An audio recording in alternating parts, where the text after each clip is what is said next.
YCP హయాంలో రైతులకు గత 5 సంవత్సరాలుగా సంతోషంగా లేరని, ధాన్యం కొనుగోలు చేసిన తర్వాత 15-20 రోజులకు డబ్బులు చెల్లించేవారని, వైసీపీ హయాంలో రైతులు పండగలు కూడా చేసుకోలేని పరిస్థితి అని విజయనగరం జిల్లా టీడీపీ అధ్యక్షులు కిమిడి నాగార్జున గుర్తు చేశారు. వైసీపీ హయాంలో 1600 కోట్లు క్రాప్ ఇన్సూరెన్స్ ఎగ్గొట్టారని కూడా ఎద్దేవా చేశారు.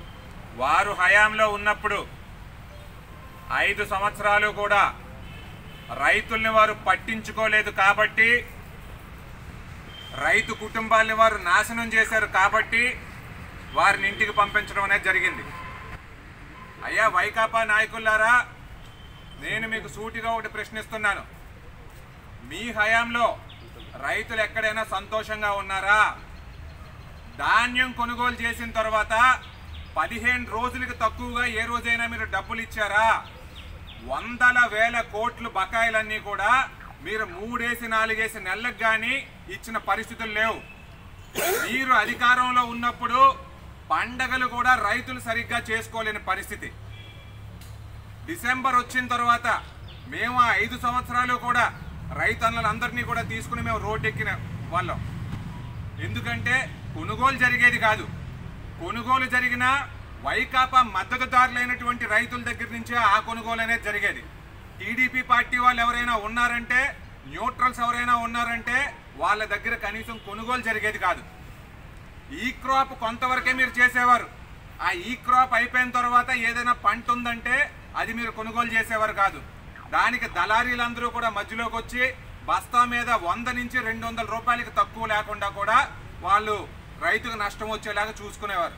ఎరువులు, విత్తనాలు ఎప్పుడైనా మీరు అధికారంలో ఉన్నప్పుడు ఇచ్చేవారా? ఎంత ఈ క్రాప్ అయినా జరగనివ్వండి, 1 ప్యాకెట్టో 1/2 ప్యాకెట్టో ఇచ్చిన రోజులు అవన్నీ కూడా. కాబట్టి ఇవన్నీ కూడా మీరు గుర్తించాలి. మీ హయాంలో అవన్నీ జరుగుతూ ఉండి మేము వచ్చిన తర్వాత ఎన్నో మంచి కార్యక్రమాలు చేయడం అనేది జరిగింది. ధాన్యం కొనుగోలు చేసిన 24 గంటలకే రైతన్న అకౌంట్లోకి డబ్బులు జమ అయ్యాయన్నమాట వాస్తవం కాదా? తెలుగుదేశం పార్టీ అధికారంలోకి వచ్చిన తర్వాత రైతన్నలందరూ కూడా ఈ పండగ చాలా సుఖ సంతోషాలతో చేసుకున్నారన్నమాట వాస్తవం కాదా? మేము అన్నదాత సుఖీభవ రైతన్నలందరికీ కూడా 20,000 వేస్తామని చెప్పడం జరిగింది. మీరు ఇస్తామన్న మొత్తం కన్నా కూడా మేము పెంచుతున్నాం. అదే రకంగా మేము వచ్చిన తర్వాత సాగునీటి ప్రాజెక్ట్స్ అన్నిటి మీద కూడా శ్రద్ధ పెట్టి రైతన్నలందరికీ కూడా నీరు సరిగ్గా అందేలా కూడా మేము చూస్తున్నాం. వ్యవస్థలన్నింటినీ కూడా పరిరక్షించే బాధ్యత మాది. వ్యవస్థలన్నింటినీ కూడా పరిరక్షించే ప్రభుత్వం మాది. కాబట్టి మీరు డైవర్షన్ పాలిటిక్స్ అనేది చేయొద్దు, ఈ రకమైన మాటలు కూడా మాట్లాడొద్దని చెప్పి ఈ సందర్భంగా తెలియజేస్తున్నాం. డేటాలోకి వెళ్ళారంటే మీరు మీ హయాంలో ఉన్నప్పుడు క్రాప్ ఇన్సూరెన్స్ ఫ్రీగా ఇస్తామని చెప్పారు. 1600 కోట్లు మీరు ఇన్సూరెన్స్ కంపెనీలకు కట్టాలి. మీరు అది ఎగ్గొట్టారు. మీరు ఇన్సూరెన్స్ కట్టక ఆ ఎగ్గొట్టడం వల్ల ఈ కంపెనీలు ఏవి కూడా రైతులకు ఇన్సూరెన్స్ ఇవ్వలేదు. ఈ మాట మీరు మర్చిపోతే ఎట్లాగా?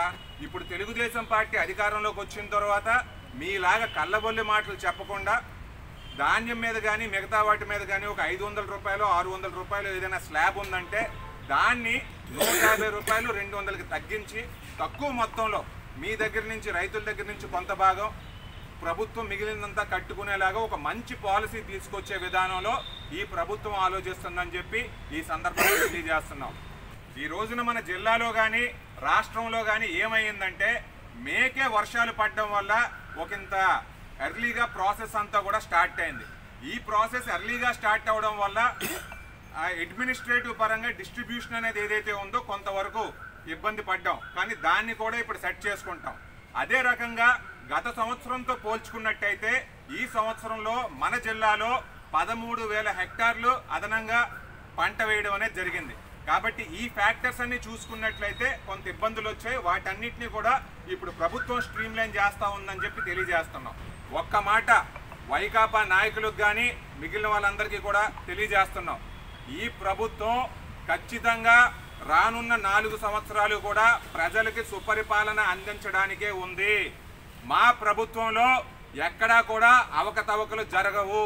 ఒకవేళ ఏదైనా చిన్న మొత్తంలో జరిగినా వాటన్నిటినీ కూడా మేము కవర్ చేసి అలా చేసే వాళ్ళందరికీ కూడా శిక్ష వేస్తాం తప్ప ప్రజల తరపునే మేము ఎప్పుడు ఉంటాం, ప్రజల బాగోగులే మేము చూసుకుంటామని చెప్పి సందర్భంగా తెలియజేసుకుంటూ సెలవు తీసుకుంటాం.